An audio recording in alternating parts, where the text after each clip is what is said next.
morning we're reading from the Srimad Bhagavatam, Canto 1, Chapter 19, Text 15.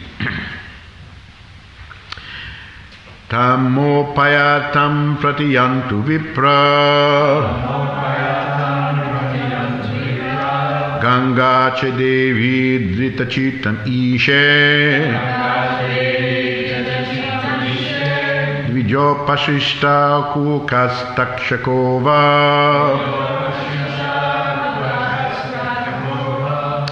Tasat balam gayata Vishnugata Tamopayatam pratiyantu vipra Ganga cha devi dritachitam ishe Vijo pasishta kukastakshakova Tatat balam gayata Vishnugata.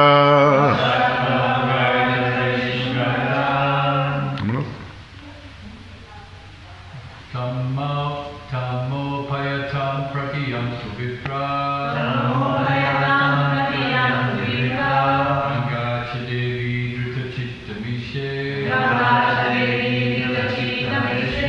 Vijo pasishta kukastakshakova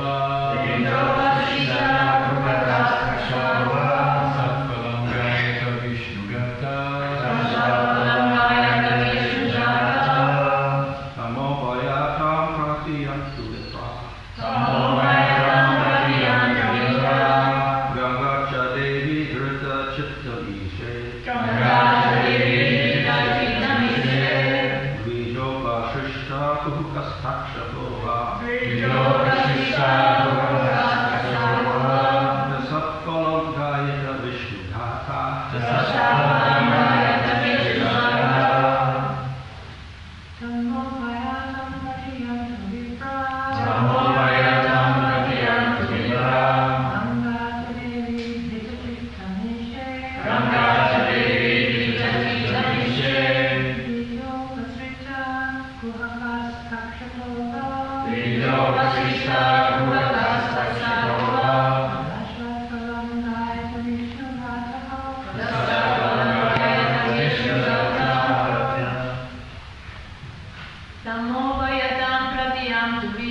Ganga cha devi dritachittamishe Vijo pasishta kukastakshakova Tasat balam gayata Vishnugata. Tam, for that reason,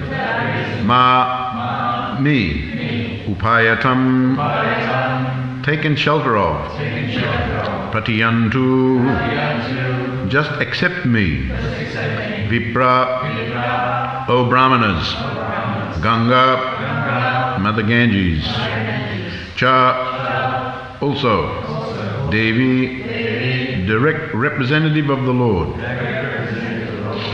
Drita, taken into, Chitam, heart, Ishe, unto the Lord, Dvija Upasrishta,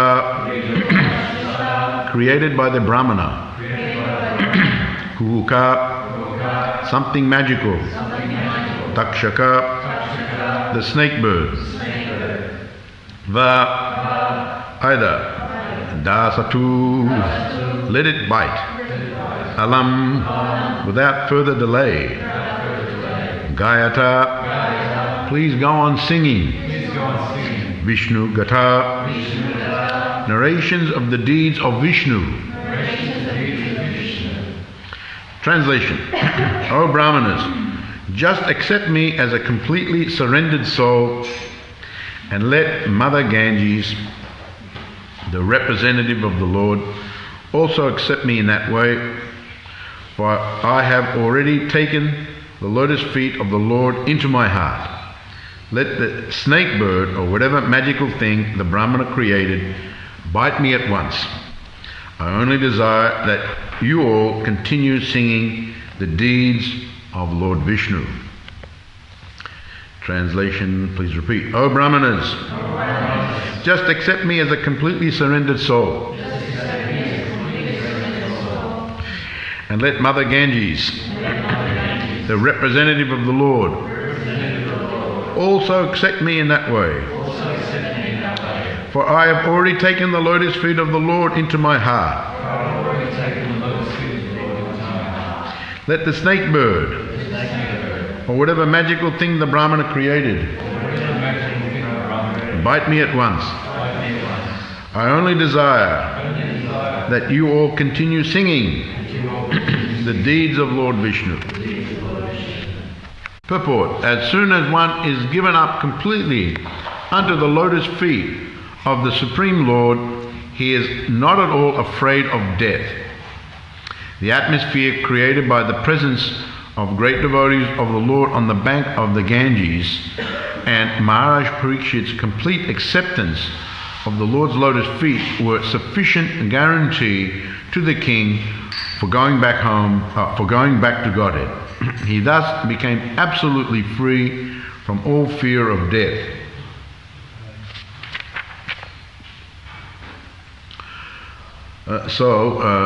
This development now that Maharaj Parikshit has gone and to the banks of the Ganga and sat down, and Sukadeva Goswami has come there. All the great personalities of the universe have also come there to participate in the, and to hear the discussion and the conversation between Maharaj Parikshit and Sukadeva Goswami. So, Maharaj Parikshit, of course, being Mahabhagavat devotee, was always a surrendered soul unto the Supreme Lord. This situation, as we know, was something arranged by the Supreme Lord.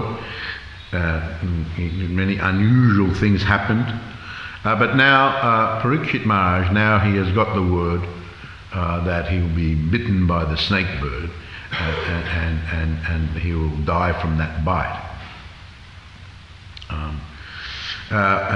He has taken the decision, very intelligently, he's taken the decision to go by the holy river, the Ganga, very, very auspicious, to go there. Many rishis are assembled there, very, very auspicious.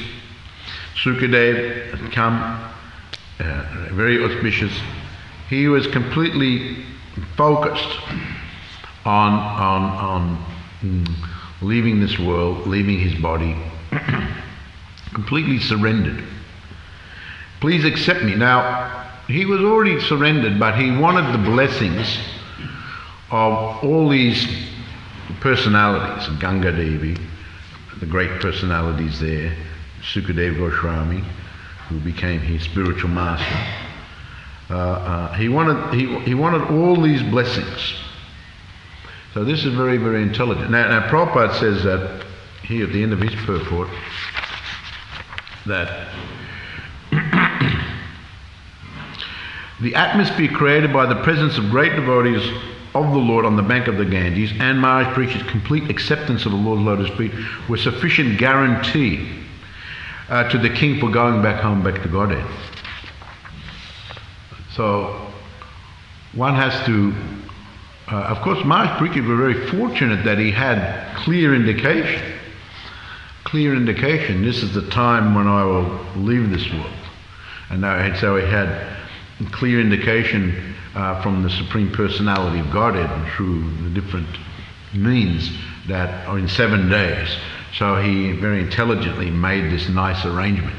So to all of us, if we've got fortunate enough like Maharaj Parikshit to get clear indication, but most of the time we don't know exactly when.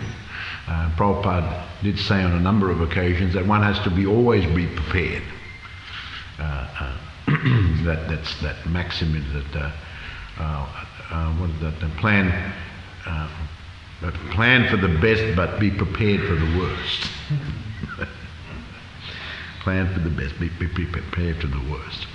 So all of us at any moment, who knows, we could get into an accident, or some disease overtakes us, or who knows when our time will come. So this we can learn from these great personalities. And quite often there are many stories like this where the Lord arranges very extraordinary circumstances to bring his dear devotee back to him, at the same time show all others how they are fixed in their consciousness to him, to Krishna. In spite of all sorts of difficulties, all sorts of obstacles, that show how they remain fixed. So we as beginning devotees or intermediate devotees, we can learn from these things. Quite often beginning devotees, and the slightest disturbance, they're distracted from the practice of their Krishna consciousness, sometimes so much so that they even give up the Krishna conscious practice. Even the slightest inconvenience. So Krishna arranges, like Prahlad Maharaj, and we have Parikshit Maharaj, and we have so many instances, examples which seemingly are very extreme. Sometimes one may ask, why would the Lord put his very dear devotees in these very extreme circumstances? Parikshit has been surrendered soul, Prahlad Maharaj, in so many ways, Hiranyakashipu tried to kill him, and Haridas Thakur, so many examples are there. Why? Krishna empowers his devotees to be able to overcome all these great and extreme difficulties, and simultaneously wants to show the world how these devotees are, and how we can take inspiration, because we, on the other hand, are distracted even at the slightest inconvenience. But these devotees, even with all this, they still remain fixed and focused on surrendering to the Supreme Personality of Godhead. Which brings us to another point here in this particular situation, that please accept me just accept me as a completely surrendered soul. So he's seeking the mercy of the Vaishnavas, seeking these, please accept me. In other words, he's a surrendered soul, but please accept me as a surrendered soul. So we can be surrendered, but we have to be surrendered to someone. And Maharaj Parikshit is surrendered to Krishna. So of course Krishna has to accept that surrender. And he's asking the blessings of the great devotees there to accept that surrender. Just accept me as a completely surrendered soul. So of course we know that the process of surrender, the qualities of a devotee who is surrendered, in the discussion between Lord Chaitanya Mahaprabhu and Sanatana Goswami, there was Lord Chaitanya explained about the different divisions of surrender, as he called it, and most devotees, of course, know the 6 principles of surrender for a devotee. And what is one of those principles? Accept everything favourable in the discharge of devotional service to Krishna. And what is another one? To reject those things that are not favourable in the discharge of devotional service. These are the qualities of someone, symptoms of someone who is a surrendered devotee. These are 2. And to always think that the Lord will protect me. In all circumstances, the Lord will protect me. This is the symptom of a very surrendered devotee. And to always think in all circumstances that the Lord will maintain me. Another quality of a surrendered devotee. And to be completely dependent on the Lord, to not have, Prabhupada explains it, to not think independently from Krishna. Don't have independent desires other than Krishna consciousness. And to always be humble and meek. Humble and meek.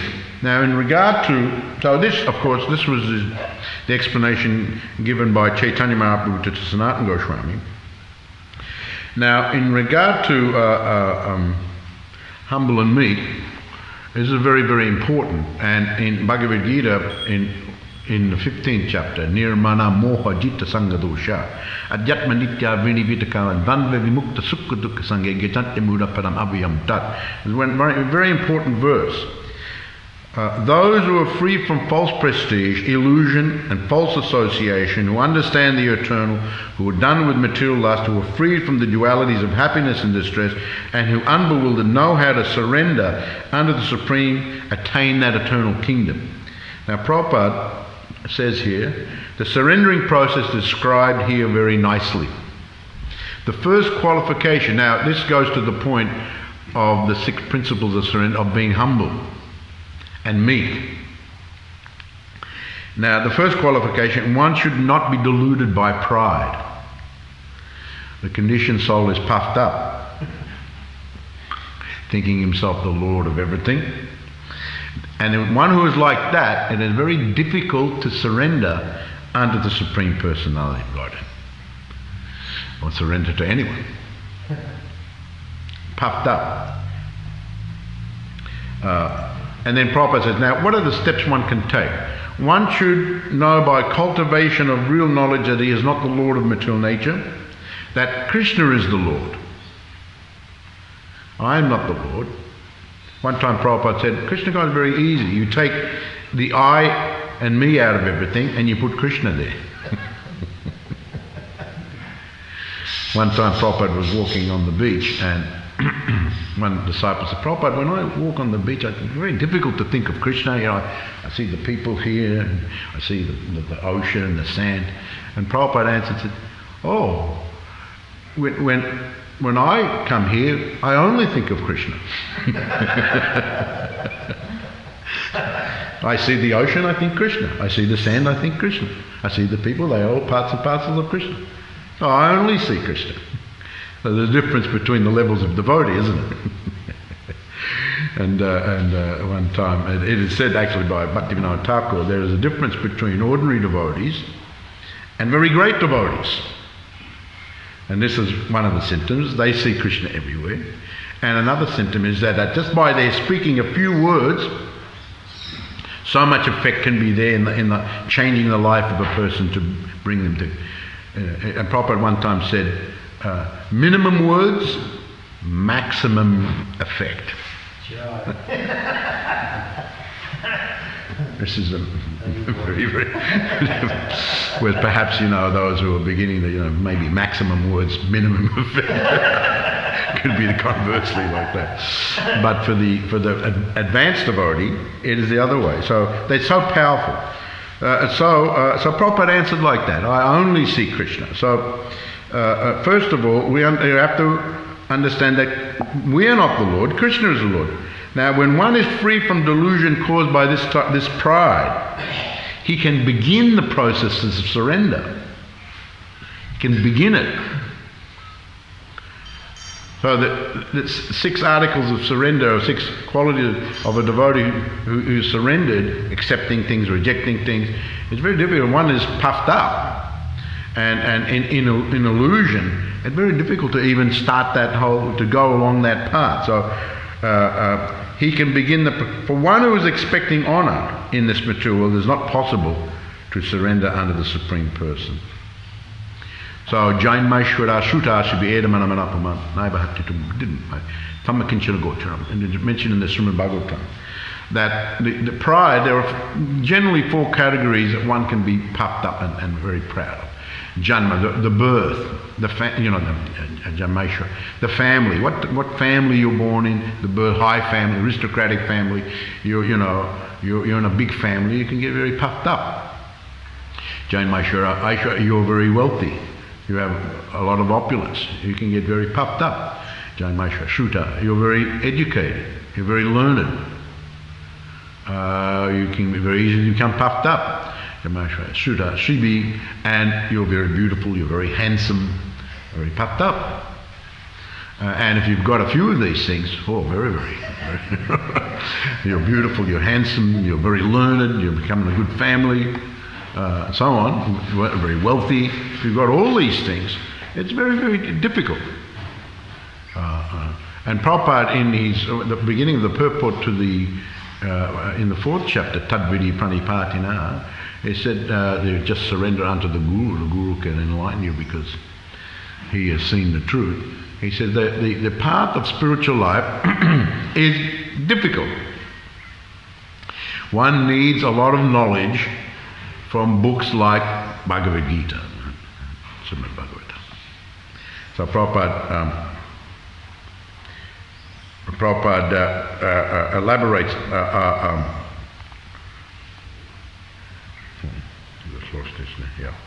So he elaborates it. So we need a lot of knowledge, but first, with that knowledge, one becomes free from, gradually becomes free from the pride. He can begin. And when you're expecting honor, it is not possible. Pride is due to illusion. Pride is due to illusion. And then he puts it this way, for although one comes here for a brief time, stays for a brief time, and then goes away after a brief time, still one has the foolish notion that he is the Lord of the world. Thus everything becomes complicated. Everything becomes complicated. And there's always trouble. So it just goes back to that root attitude and consciousness, so that everything has become very, very complicated. Spiritual life is very simple, and anyone can take it up. But everything's become complicated due to all this false identification and false ego and so on and so forth. And at one time a disciple asked Prabhupada, what is the most important verse in Bhagavad Gita? I think Prabhupada is Savadamam Parityagya Amami, just surrender unto the Lord. He'll put, yes. This is very good. And Prabhupada said, actually, this is the only verse that is needed in Bhagavad Gita. All the other ones are meant to convince you to do it.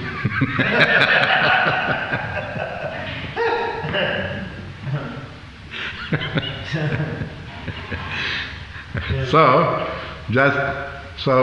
we're very stubborn. We become foolish and stubborn. Sometimes you say it, a stubborn fool. He's become a stubborn fool. She's become a stubborn fool. We hang on. So Parikshit Maharaj, now going on here, just to finalise here, and this purport is a very brilliant purport by Prabhupada. One's always in trouble because of this. The whole world moves under this impression. The whole universe. People are considering the land, the earth, belong to human society. They have divided the land with the false impression they are the proprietors. One has to get out of this false notion that human society is the proprietor of the world. When one is freed from this, he becomes free from all false associations. One thing leads to the other, doesn't it? It's like almost like a mathematical equation. You know, you've got this false notion about who you are and what you think your place in the world is. Therefore, then you get all these different associations. And these associations can be just with yourself and a few others, or can be on the level of family, or can be social network, can be national, can be international, can be universe. It builds up. So Prabhupada says this is false association. One has to cultivate the knowledge of what is actually his own and what is not his own. And when one has this understanding as far as how things are really, then he can become freed from the dual conceptions such as happiness and distress, pleasure and pain. He becomes full of knowledge. Then it's possible for him to surrender to the Supreme Personality of Godhead. Very, very important. So now, as we said, Parikshit Maharaj fully surrendered. He has let go. And the thing is, we become very attached. There's a weakness, I've explained before, also in Bhagavad Gita, one Prabhupada says, the weakness of heart. There are two weaknesses of heart for the conditioned soul. One, he thinks he's the Lord of everything. The other one is that he is accumulating more and more and building up more and more attachments. So these attachments are very strong. They go for many lifetimes. and the gross ones and the subtle ones on the mental and intellectual level. And they're very, very strong and very, very difficult to give up. But if one, as Parikshit Maharaj, Prabhupada also says here, as soon as one is given up completely under the lotus feet of the Supreme Lord, he is not at all afraid of death. The atmosphere, what is it? Yes. As soon as one is completely given up completely under the lotus feet of the Lord, he is not at all afraid of it. So one has to let go of these things. It's very difficult. But if one can completely surrender, then there's no fear. Now there is an anxiousness, even with devotees, not with very, very elevated devotees, but beginning devotees and intermediate devotees. There's an anxiousness. And one time one godbrother asked me, do you have any doubts that Krishna is God? I said, well, I have to admit sometimes the doubts come in. Because sometimes I think that, I'm going along all right, and then I'm starting to think, well, am I doing the right thing here? Maybe I made a mistake way back, and have to rethink the whole thing. Maybe I should have done this. And, so he was saying to me, he confided, he said, I find myself doing that.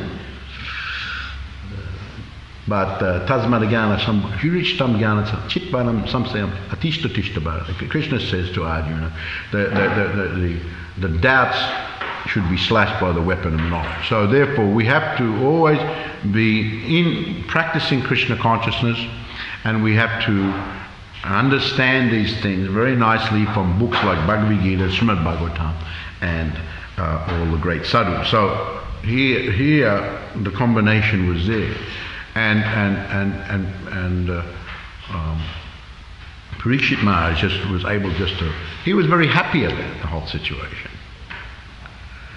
Generally the materialists are very, very distressed and great anxiety. Now, as I was mentioning, for the beginning and intermediate devotees, sometimes that anxiety is there, that anxiousness is there. Will I be able to think of Krishna? Or maybe I should be pursuing other things. Maybe sometimes we see that devotees who have got knowledge that their death is coming, they give up Krishna consciousness and go out on a big, huge enjoying spree. Squeezing out. How Prabhupada put squeezing out there, just like chewing the chews, trying to squeeze out that little bit of enjoyment from just like the sugar cane. When you squeeze it out, and then there's nothing left if it's thrown, and then you try to squeeze out a few drops more. So all sorts of things can come in our mind, and we shouldn't think that this only happens to other devotees. This can happen to any one of us. It may be happening now.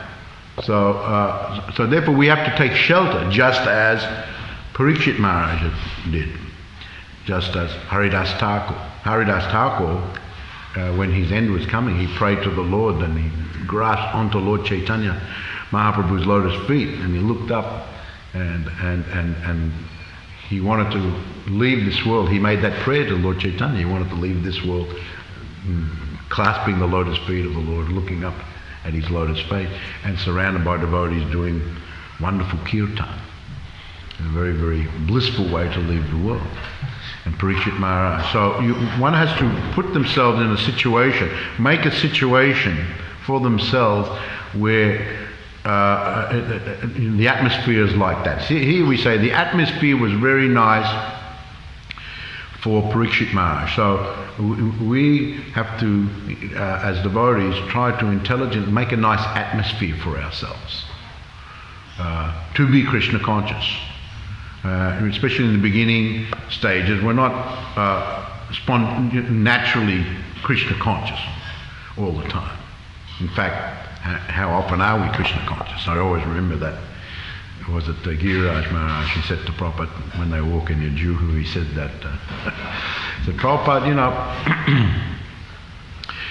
sometimes, most of the time I'm thinking about Krishna, but sometimes, I get in Maya. And Prabhupada said, actually, most of the time you're in Maya, and sometimes you think of Krishna.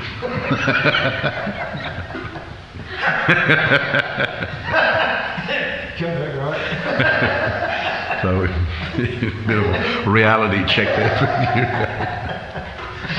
So, that our position is like that. One can be puffed up in the world with all sorts of material qualifications, but even don't think the devotees can't get puffed up.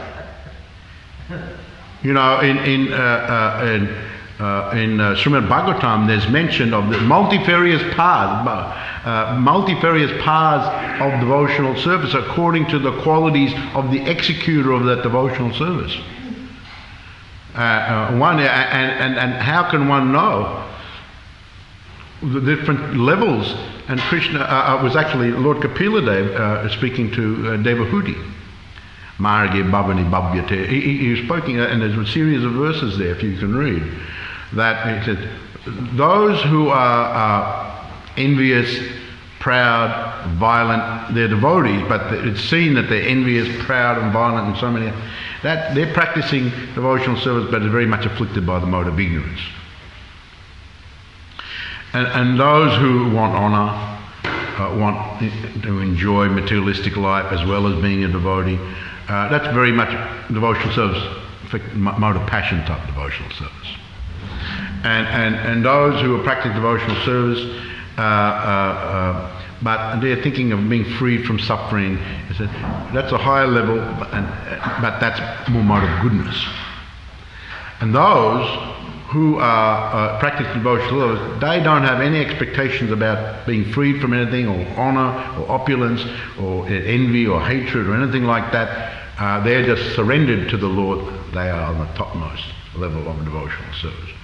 So, as devotees, we can manifest pride and and anger and hatred and this and that and all the other things. But these are great stumbling blocks on the path of advancing very nicely on the path of devotional service. So, Parikshit Maharaj very intelligently made this nice arrangement, a nice atmosphere. So we have to be mindful of all these things. We have to expect that we're not just going to, we read the highest level of devotee, and we're going to be automatically on that level. No, it's possible, but we are not at that level of surrender yet. And generally, advancement takes some time. So one has to be patient. One has to have enthusiasm. One has to have, conviction. Associate, all these things are mentioned in the Shastras, mentioned by the great acharyas. We have to expect that we'll be affected like that. We shouldn't be surprised. Oh, I became angry. Oh, I had hate to someone. Yes, that'll be there. That's coming from former life. Still affected by the modes of nature. We can't expect that all devotees, the new devotees come, and there's going to be no envy, there's going to be no hate, there's going to be no argument, no fighting, everything will just be blissful, everyone just rendering devotion. No, we see all sorts of things. And it's very difficult, because not only for the individuals, but sometimes someone has too high expectation of themselves. And they think, then they read these descriptions of these great Mahabhagavats. Well, what's the use? I'm never going to get there. Someone might think, like, I'm never going to get to this platform. What's the use? Give it up. Give it up. So that's very much a symptom of a very new devotee, that they give up after a short time. And Prabhupada once said, don't be like shooting star. Shine bright, like the shooting star. Shines bright, and after a short time, gone. whatever happened to Bhakti in this one? When she joined up, gone. So don't be like that. Don't be like shooting star. Be bright star, continuously in the service of Krishna. So a very nice verse here in the Srimad Bhagavatam, and the example by Parikshit Maharaj. I'll read it again. Tam mopaya tam pratiyantu vipra ganga cha devi dritachitam ishe dvijo pasishta pukas takshakova dasat balam gayata vishnu gata. Translation: O Brahmanas, just accept me as a completely surrendered soul, and let Mother Ganges, the representative of the Lord, also accept me in that way, for I have already taken the lotus feet of the Lord into my heart, that you all continue singing the deeds of Lord Vishnu. So, another point there, that at the end where Parikshit is desiring that, please continue. He's thinking of others as well. This is very much symptomatic of a very great devotee. That I'm surrendered, and I just please continue in this way yourselves. So the devotee always, this is very much symptomatic of someone who's a developed individual. They're not only thinking of themselves. Conversely, someone who's not very developed, especially as you go down in the lower species of life, basically they're just thinking of themselves, or immediate family. Even sometimes you get instances of, some species, they eat their family members, Talk about thinking of themselves. So they eat their family members. So as you go lower down in the species, it can be like that. So that someone's supposed to be developed, when they go up in the species, they're not only thinking about themselves, they're thinking about helping others. It's very, very important. And actually, that is considered on the spiritual platform to be a greater pleasure than the pleasure derived from helping themselves. The pleasure derived from helping others in the service of Krishna especially is a greater pleasure than even, engaging oneself. So Parikshit was like that. He was thinking, yes, please, all continue, and he's, in one sense, giving his blessings to everyone else. He's asking for their blessing, and he's giving them. Please continue. Now I'm prepared. The snake's going to come. I've got forewarning. The snake's going to come and bite me. I'm going to die of this snake bite. But I've accepted that. And I'm just concentrating on my Krishna consciousness. And please, all of you, continue in your Krishna. Please keep Gayat, Das Atmalam Gayata Vishnu Gata. Please go on singing Gayata Vishnu Gata, narrations of the deeds of Vishnu. Any questions? Comments? Yes.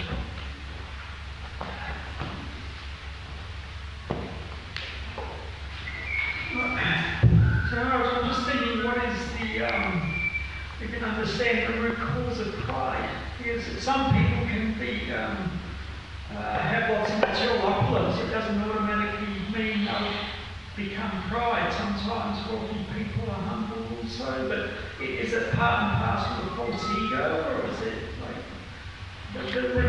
definitely part and parcel of false ego. And it's said from the false ego comes the pride. And the false ego comes from the ignorance. So yes, there are some, but the general understanding is that when one has a lot of, it's very easy to become puffed up, and most people do. You're in a big family, you're in a high aristocratic family, and so on. You've got a lot of money. You're a very learned, educated person, or you're very beautiful. These are categories given in the Shastras that people can generally, they become very proud over these things. I'm so beautiful walking around, or I'm so wealthy, therefore I'm a special person. So generally, but actually, in one sense, you could say that all of us in the material life, conditioned souls, especially in Kali Yuga, there's not a person who hasn't got some pride. All of us have got pride, and arrogance to some degree, some more than others, some less than others. So definitely there's a link there between, because it is said that from ignorance, from knowledge you understand your actual position as spirit soul and your connection to Krishna. But when you're in ignorance, you get an illusion. You think you're something else, and you think you're, so many things and you become very arrogant over that. So basically speaking, those who are conditioned and mature, although most don't like to even admit it, we're pretty proud over this, that, and it can even be the smallest thing. The false ego is there. So wherever there's false ego, there's got to be pride. You understand? So only the person without the false ego is without the pride. So, yes. Bhagavatam used to say, pauper is proud of his penny. Sorry? A pauper is proud of his penny. Oh yeah, pauper is proud of it. Well, Prabhupada said, he said, in the Bhagavatam, he said, the pauper is proud of his penny. And Bhaktisiddhanta Saraswati Thakur gives another example. He tells a story. He said, just like, there's a frog, and the frog comes up from the river, and he finds a 1 rupee coin, and he jumps on it. This is mine. And all other frogs come around to see what he's got. So then he fights them off. This is mine, 1 rupee, it's just a 1 rupee coin. He fights all the frogs, others come over, fights them all off. And then he says that, but then the big elephant comes along. And then the elephant's getting closer. Big elephant, the Mahant is on there riding the elephant, comes over, and the frog's yelling, don't come any closer, this is my rupee, don't try to take this rupee. The elephant just keeps going, the elephant can't even hear him. Right? The frog's calling, don't come any, I'm warning you. Right? The elephant just didn't even see him, didn't even hear him, squeak, frog's gone. And we can become proud of that. But what's the meaning of it all? Proud of what? It's all, as Prabhupada says that it's so temporary. We come into this world for a while, we stay a while, then we go away after a little while. But in the meantime, we get so attached to things, get very puffed up and arrogant over things. So there's a relation to all that. I think we have to just one last question. Just want to, can you hear me? Yes. There's a wonderful passage in, I think it's in 3rd canto. It's the 3rd canto where Dhruva Maharaj goes back to his spiritual planet. Is it 3rd canto or 4th canto? 4th canto. Yeah. So in there there's a purport where Prabhupada said this is at the verse when Yamaraj bends his head and Dhruva Maharaj goes to stand on the head to ascend the chariot. And then in that purport, Prabhupada says, this is such an amazing example of Prabhupada's humility. He says, I may be crippled in many ways, but if I can make one devotee like Dhruva Maharaj, he will take me back to Vaikuntha. And we understand Prabhupada's stature, and yet in that deep sincerity of humility. And I was telling Sitala about that particular verse because it just blew me away, that purport. And she was saying she'd been reading in, I forget which sastra, but she'd been reading that for the pure devotee, prema must always go hand in hand with humility. So when we read the songs of the great acharyas where they're I'm drunk and poison, I'm this, I'm that, they're not pretending to be humble. But actually because of their great purity and devotion, that humility is there. So prema can only be accompanied with humility. And the other thing is that there's a process for becoming actually humble. It's not just thinking oneself, willing oneself to become humble is good, but there's actually a process that needs to be followed. I mean, we have to be careful too, because we can become puffed up about being humble. You know what I mean? I always saw this competition between a couple of devotees to being the most humble. And Prabhupada one time said that, Prabhupada, please accept my most humble obeisances. You are not the most anything, Prabhupada. Krishna is the most. You're Prabhupada always at the end. Jai Srila Prabhupada ki, Jai Gaur Premanandi, Hari Hari Bol.